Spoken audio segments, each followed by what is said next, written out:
अब्दुल कलाम 15 अक्टूबर 1931 को उनका जन्म रामेश्वरम के तमिलनाडु में हुआ था।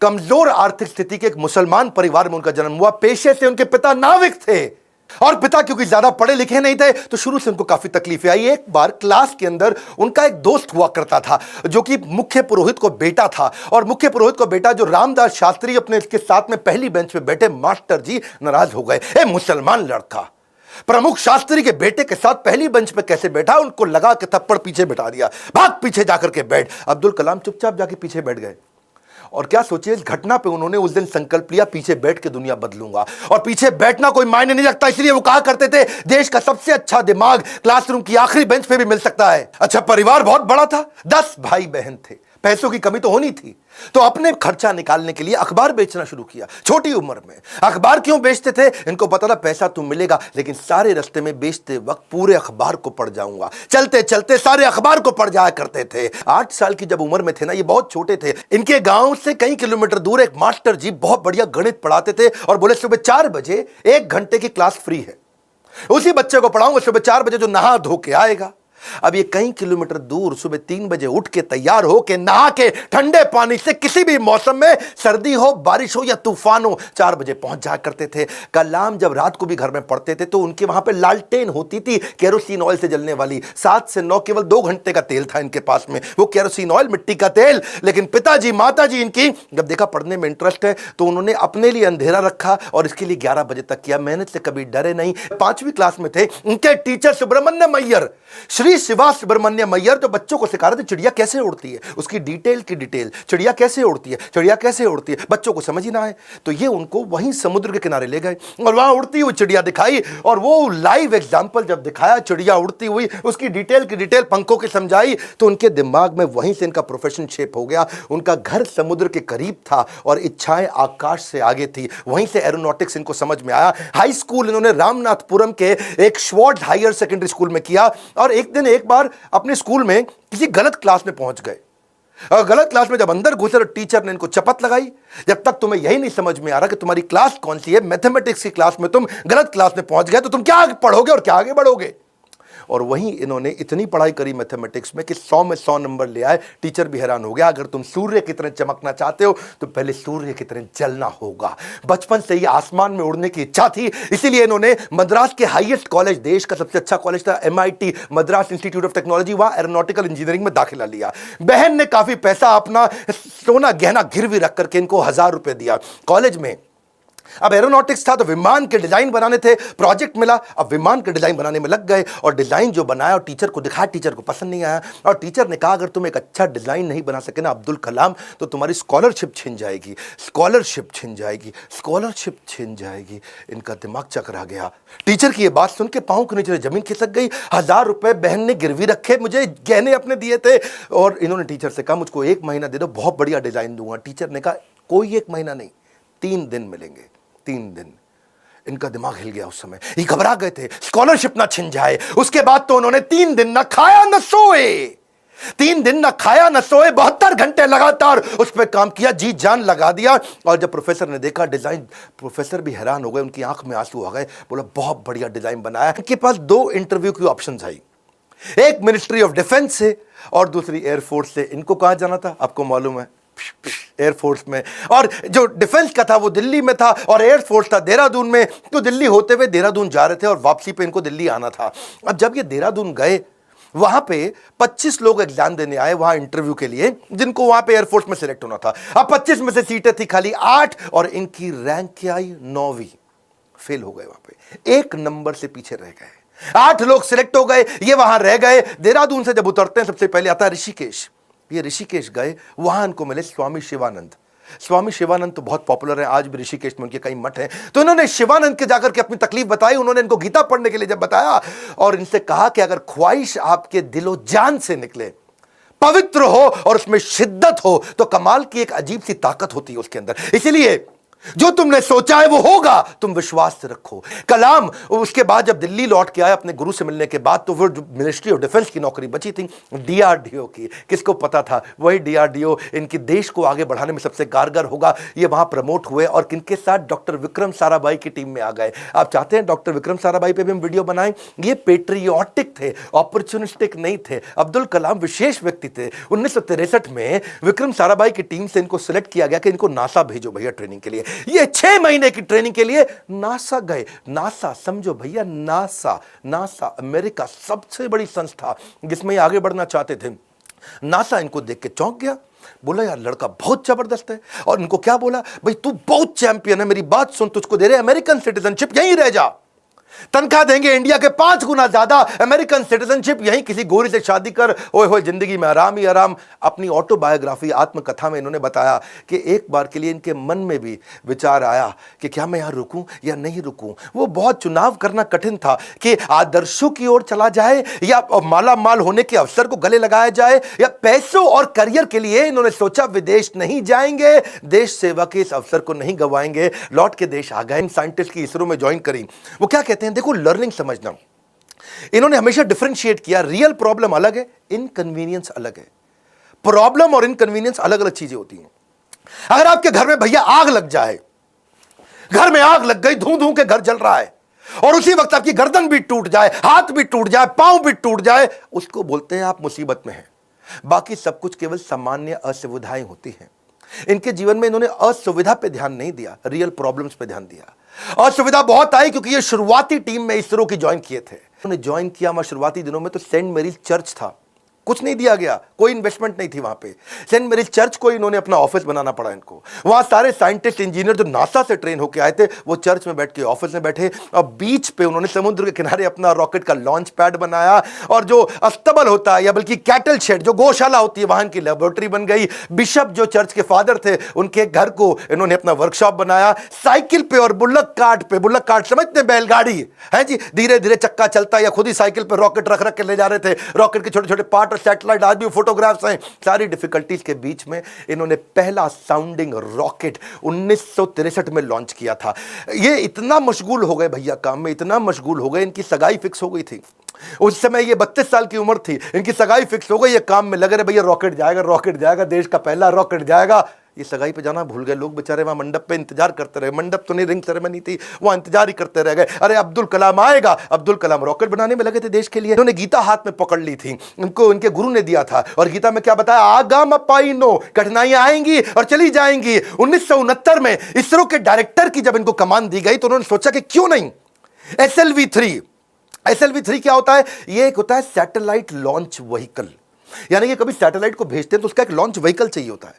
एक होती है गोली ठा और एक होती है गोली के लिए बंदूक जिससे गोली निकलती है, तो एक लॉन्च व्हीकल होता है जिससे सैटेलाइट को भेजते हैं और जो अपने ऑर्बिट में जाके सेट होता है। तो जब इनके पास पैसा नहीं था वहां पे, इन्होंने क्या कहा कि भैया SLV-3 के लिए काम करूंगा और PSLV के लिए काम करूंगा। SLV-3 में 1 रुपया लगेगा, PSLV में 1 रुपया लगेगा, तो दोनों मिला के 2 रुपया लग जाएगा। तो ऐसा करते दोनों को एक साथ करने का जुगाड़ करता हूं, 1 रुपये 20 पैसे में कर दूंगा, 80 पैसा बच जाएगा। तक थोड़े कम खर्चे के अंदर दोनों प्रोजेक्ट पूरे कर दिए। इसके लिए उन्होंने सरकार से फंड मांगा, इंदिरा गांधी ने बोला फंड नहीं है, पब्लिकली मना कर दिया, प्राइवेटली थोड़ा सा फंड इनको दिया, और थोड़ा सा फंड मिलने के बाद ये जी जान से अपने प्रोजेक्ट पर लग गए। अब अब्दुल कलाम है भैया, 18 घंटे रोज काम करते थे, साल के 365 दिन, लीप ईयर में 366 दिन भी काम करते थे। 1969 से 1989 तक 10 साल इन्होंने अपना जी जान से मेहनत किया। केवल 2 बार छुट्टी ली, एक बार पिता के देहांत पे, एक बार माता के देहांत पे। बाकी दिन कोई सैटरडे संडे नहीं, 15 अगस्त 26 जनवरी नहीं। 10 साल के कठिन परिश्रम के बावजूद 1979 में इनका SLV-3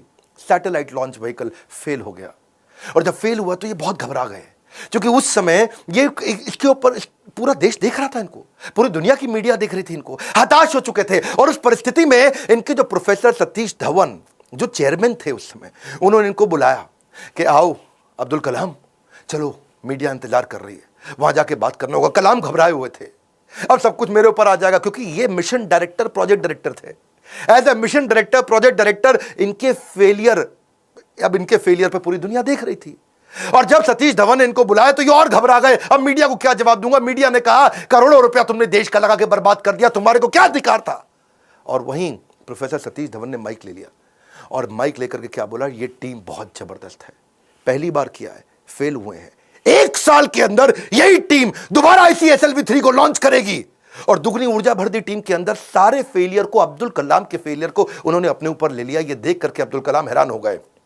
1 साल दोबारा जी जान से मेहनत करी, इंटेलिजेंस आ चुकी थी और इस बार SLV-3 जब सफल हो गया तो उसके बाद फिर अब दोबारा प्रोफेसर धवन ने माइक इस दफा कलाम जी के हाथ में दे दिया। बोला अब तुम सफल हो गए हो, अब जवाब तुम दोगे। अब्दुल कलाम हैरान हो गए, बोले दिस इज कॉल्ड लीडरशिप। जब मैं सफल होऊंगा तो टीम को क्रेडिट दे दूंगा और जब विफल होऊंगा तो सारा का सारा फेलियर अपने ऊपर ले लूंगा। इस बात से प्रभावित आगे चल के इंदिरा गांधी भी हो गई और देखा क्या उन्होंने कि ये दोनों ने बहुत जबरदस्त काम किया। उन्होंने प्रोफेसर धवन को बोला मैं अब्दुल कलाम से मिलना चाहती हूं, इन्होंने अब्दुल कलाम को बोला आ जाओ भैया, इंदिरा गांधी मिलना चाहती हैं। वो बोले भाई मेरे पास तो कपड़े नहीं, मैं चप्पल में फटी हुई घूम रहा हूं, मैं कैसे अब उनके आकर के मिलूंगा। तो उन्होंने कहा कि भाई कलाम तुम पहले से ही सफलता का सूट पहने हुए हो, कलाम तुमने पहले से ही सफलता का सूट पहना है, कपड़ों का सूट नहीं चाहिए। और उन्होंने जाकर के वहां जब इंदिरा गांधी से मिले बड़ी प्रभावित थी। उन्होंने कहा कि अब तुम्हारे को डिफेंस में और काम करना पड़ेगा। इस समय चाइना भी, पाकिस्तान भी, आजू बाजू सब लोग मिसाइल की तैयारियां कर रहे हैं, तुम मिसाइल बनाओ हमारे देश के लिए। और उसी समय अटल बिहारी वाजपेयी से भी उनकी पहली मुलाकात हुई। अटल से जब उन्होंने हाथ मिलाने के लिए आगे बढ़ा तो अटल इनसे हाथ नहीं मिलाए, अटल बिहारी जी इनको गले लगा लिए। इंदिरा गांधी मुस्कुराई, बोलिए ध्यान रखना अटल बिहारी जी ये मुसलमान है। अटल बिहारी बोले ये मुसलमान बाद में हैं, पहले हमारे देश के नागरिक हैं और हमारे देश के महान साइंटिस्ट हैं। अब्दुल कलाम उनको देख के बहुत मुस्कुराए। सफलता पे सफलता मिल रही थी, उसका उन्हें इनाम भी मिल रहा था। 1981 में पद्म भूषण अवार्ड दिया, 82 में DRDO का डायरेक्टर बना दिया। डिफेंस की ऑर्गेनाइजेशन DRDO उसके मुख्य पद पे आ चुके थे, पर मन से वो खुश नहीं थे, मन से खुश नहीं थे, क्योंकि जानते थे कि चाइना और पाकिस्तान मिसाइल पे मिसाइल बना रहा है और उन्हें देश की सुरक्षा खतरे में नजर आ रही थी। उस दौरान कमाल की बात देखो, अजीबो गरीब इमेजिनेटिव व्यक्ति थे अब्दुल कलाम जी। उन्होंने महाभारत को पढ़ना शुरू किया और महाभारत में बर्बरीक की कहानी सामने आई, उससे बड़े इंस्पायर्ड हुए। बर्बरीक की कहानी का अलग सी थी। बर्बरीक कहते हैं कि उनके पास 3 तीर है और 3 तीर से वो क्या करेंगे, पहले तीर में सबको प्रोटेक्ट कर लेंगे, भाई किस किस को प्रोटेक्ट करना है, दूसरे में किस किस को अटैक करना है। मेरी बात समझना, पहले 2 तीर में क्या करेंगे, किसको अटैक करना है उन सबको डिसाइड कर लेंगे, उसके बाजू में किस किस को, सबको थोड़ी पूरा का पूरा शहर उड़ा दें भाई, जिसको प्रोटेक्ट करना उसको सिलेक्ट कर लिया, जिसको अटैक करना उसको सिलेक्ट कर दिया, तीसरे तीर में गेम ओवर, खत्म कर दिया। तो उनके पास 3 तीर थे। वहां सोचे यार ये तीर किसको प्रोटेक्ट, किसको अटैक, कैसे जाना है, किधर किधर जाना है, बड़े गाइडेड तीर है। वहां से उन्होंने इंटीग्रेटेड गाइडेड मिसाइल प्रोग्राम तैयार किया कि क्यों नहीं कोई ऐसी मिसाइल बना दे कि आदमी लेफ्ट भागे तो मिसाइल लेफ्ट चली जाए, आदमी राइट भागे तो मिसाइल राइट चली जाए, और जिस टैंक को उड़ाना है वो टैंक आगे निकल गया तो मिसाइल आगे चली जाए। गाइडेड मिसाइल कैसे बनाए, बर्बरीक के उनको इस प्रसंग से इमेजिनेटिव थे। एक इंटरव्यू में बोले कि भगवान कृष्ण के सुदर्शन चक्र से सीखने को मिला। भाई भगवान कृष्ण का सुदर्शन चक्र बड़ा रिमोट कंट्रोल्ड होता है।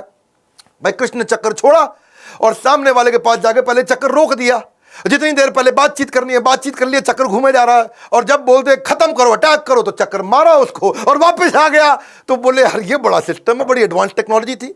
तो वहां से उनको इंटीग्रेटेड गाइडेड मिसाइल ये मॉडल उन्होंने शुरू किया और उसके बाद उन्होंने एक के बाद एक मिसाइल की झड़ियां लगा दी। देखो, who dare to imagine the impossible are the ones who will break all human limitations. Imagination के बारे में वो हर कॉलेज में लेक्चर दिया करते थे। 1985 में उन्होंने त्रिशूल नाम की मिसाइल लॉन्च करी, फिर उन्होंने पृथ्वी लॉन्च करी 1988 में। 89 में अब अग्नि के पीछे लगे हुए थे। उन्होंने आकाश भी कर दिया, नाग भी कर दिया, अग्नि नहीं होती थी उनसे, अग्नि में बार बार फेल हो रहे थे। अग्नि मिसाइल ये बड़ी इंपॉर्टेंट प्रोजेक्ट था, लेकिन देश भर में अब लोगों ने क्वेश्चन करना शुरू कर दिया। लोग अपने अपने हिसाब से इसका अलग अलग मतलब निकाल रहे थे, भाई क्यों फेल हो रहे हैं। अमूल ने तो वहां पे एक ऐड लगा दी और अमूल कहता है जी अग्नि मिसाइल के अंदर तुम्हारा पेट्रोल कम पड़ जाता तो अमूल का बटर डाल लो। लोगों ने मजाक बनाना शुरू कर दिया और बार बार लोगों के सवालों के कारण ये बहुत सीरियस थे और उसी 89 के एंड आने से पहले पहले इन्होंने अग्नि को भी सफल बना दिया। बाकी सारे शक्तिशाली देशों को वो देख रहे थे, वो मिसाइल लॉन्च कर रहे थे, दूसरे महाद्वीप पे कैसे अटैक कर सके। इंडिया से मिसाइल छोड़े यूरोप तक पहुंच सके, अमेरिका तक पहुंच सके, दूसरे दूसरे महाद्वीप तक पहुंच सके। सब लोगों ने बड़ी तैयारी करी। इन्होंने 89 में अग्नि को जब लॉन्च किया तो रशिया, यूएस, चाइना, फ्रांस और यूके के बाद भारत छठा देश था जिसने इतने पावरफुल मिसाइल्स बनाए। मेरी बात समझिए, दुनिया भर के 250 देशों को पीछे करके अब्दुल कलाम थे जिन्होंने भारत को छठे रैंक पर लाके खड़ा किया। हाँ, ये कहते थे मिसाइल यूज नहीं करना है, लेकिन विराट रूप तो दिखाना है ना अपना। 10वें अध्याय के बाद जब भगवान कृष्ण ने देखा कि अर्जुन उबासी ले रहा, अर्जुन सीरियस नहीं ले रहा, तो मैं विराट रूप दिखाऊं। और जब कृष्ण ने विराट रूप दिखाया, कृष्ण ने मारा नहीं, किसी को विराट रूप दिखाया, अर्जुन एकदम लाइन पे आ गया, बात समझ आ गई बात। इसीलिए कभी कभार बाजू का पाकिस्तान, चाइना जब आंख दिखाए तो विराट रूप दिखा दो, थोड़ी मिसाइल छोड़ देंगे, विराट रूप दिखा दो, अपने आप लाइन पे आ जाए, समझ आ गया, वापस आ जाओ, सॉरी। तो ऐसा अब्दुल कलाम जी ने स्ट्रांग बनाया। उनकी मेहनत 1993 में और रंग लाई जब पीएसएलवी को भी उन्होंने सफल कर दिया। आज वही कलाम जी की देन है कि पीएसएलवी से हमने 10 रुपए किलोमीटर के कम खर्च पे भी मंगल तक सफर पूरा कर लिया जी। 2014 में हॉलीवुड की मूवी में जितना खर्चा था उससे कम के अंदर तो हमने मंगल का सफर कर लिया।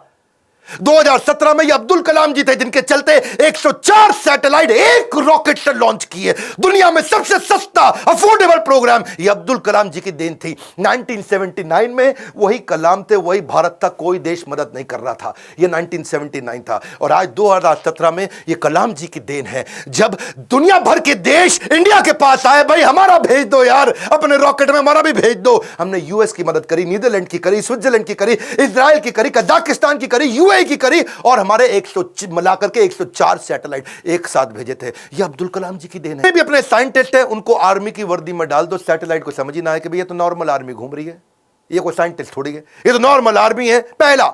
दूसरा, जब भी ये कोई काम करेंगे उसी समय के बीच में करेंगे जब एक सैटेलाइट जाएगा और दूसरा आने वाला उसके बीच में कर लेंगे। एक आएगा एक जाएगा उसके बीच में कर लेंगे, एक आएगा एक जाएगा उसके बीच में कर लेंगे। तो ये उतने ही टाइम में तैयारी करते थे। और तीसरा, काम खत्म होने के बाद जमीन को एकदम साफ सुथरा ऐसे सेट करते थे, जब सैटेलाइट आएगा पता ही नहीं चलता कुछ हुआ यहां पे, ओए आर्मी वाले आराम से घूम रहे हैं। अमेरिका को पता नहीं लगने दिया। 1992 से 97 लगातार उन्होंने काफी काम किए। आसपास के गांव और अन्य लोगों को कभी नहीं पता चला कि यहां हुआ क्या है। और यही मेहनत उनकी रंग लाई। 1998 में भारत ने ऑपरेशन शक्ति के नाम से परमाणु परीक्षण कर दिया, चुपचाप कर दिया। आज इन्हीं प्रयासों से भारत परमाणु समृद्ध बन पाया है। 5 देश थे उस समय में, फ्रांस था, यूएस था, रशिया, यूके और चाइना। ये 5 देश थे। हमें किसी से दिक्कत नहीं थी, हमें चाइना से दिक्कत थी, क्योंकि चाइना चुपचाप उस समय पाकिस्तान को भी परमाणु शक्ति दे रहा था। वो उसको 97 के अंदर उनको भारत रत्न दिया गया। 41 साल तक उन्होंने भारत की सेवा करी। 1999 में वो रिटायर हुए। उन दिनों वाजपेयी जी एक्शन में चल रहे थे इधर, यहां ये रिटायर हुए, वाजपेयी जी एक्शन में, उन्होंने फोन मिला दिया, और हाँ भी कलाम जी बात सुनो यार, अपना मंत्रिमंडल हम बना रहे हैं, तुम्हारे को हम मिनिस्ट्री देना चाहते हैं, आ जाओ यार, तुम बुद्धिमान आदमी हो। विजनरी लीडर थे वाजपेयी जी, अपने आप में विजनरी थे। बोले अब्दुल कलाम को लूंगा तो बहुत अच्छा रहेगा, माइनॉरिटी भी हमारे साथ जुड़ेगी, बुद्धिमता भी मिलेगी, इंटेलिजेंस भी बिल्ड होगा। अब्दुल कलाम जी को कन्विंस करने में लगे। कलाम जी बोले 1 दिन बाद बताऊंगा जी। 1 दिन बाद कलाम जी ने फोन कर दिया कि जी मैं अस्वीकार करना चाहता हूं। और मिल करके फिर जाके बोला कि मुझको एक नई पीढ़ी तैयार करनी है जो भारत को विश्व गुरु बना सके। एक नई पीढ़ी तैयार करने के लिए मैं कॉलेजेस में पढ़ाना चाहता हूं। अपनी टीचिंग के प्रोफेशन के लिए अन्नामलाई यूनिवर्सिटी तमिलनाडु साउथ वापस चले गए। अगली बार यहां तो सब ठीक हो गया। अब जब राष्ट्रपति बनने का समय आया 2002 में, कई लोगों का नाम आया, बहुत सी चीजें आगे पीछे हुई, और उन्हीं दिनों जब वो नाम आया तो फिर से यहां घंटी बजती रही इनके ऑफिस के अंदर, कलाम जी के। और जब ऑफिस में घंटी बजती रही, किसी को नहीं पता चला, तो किसी ने, इनके वाइस चांसलर ने इनके यूनिवर्सिटी में जाके भाग के कलाम जी को बोला, अरे कलाम जी आपके यहां प्रधानमंत्री जी का फोन आ रहा है बार बार। कलाम जी गए, उन्होंने फोन उठाया, तो नमस्कार, बातचीत शुरू हुई।